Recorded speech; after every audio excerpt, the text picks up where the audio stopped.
Cette exposition Paper Moon en fait présente différents éléments. C'est une installation où on va retrouver les volumes, donc ces flamants qui sont présentés avec des grandes images noir et blanc où on joue avec quelque chose qui permet d'avoir un décalage, un petit peu comme dans des dioramas au XIXe siècle.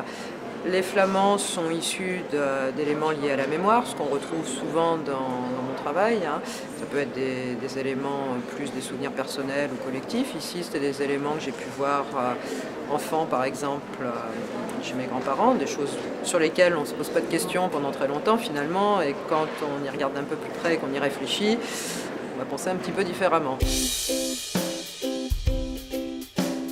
Donc cette exposition à la Galerie 5 m'a été proposée l'an passé par Lucie Plessis. En fait, ça fait un certain temps que je connais ce lieu, que je fréquente les expositions. Le lieu d'exposition en soi aussi est assez particulier, puisqu'il y a un couloir très long. Donc il fallait également réfléchir à ça par rapport à la mise en place des différents éléments.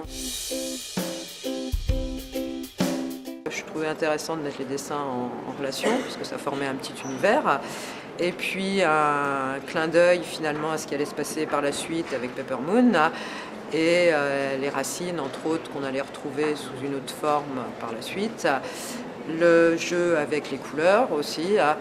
Donc une mise en abîme, et on retrouve ça aussi dans mon processus de travail. Parfois, il peut, pas à chaque fois, mais dans certaines expositions, il peut y avoir un élément qui revient en clin d'œil à quelque chose qui a été précédemment présenté.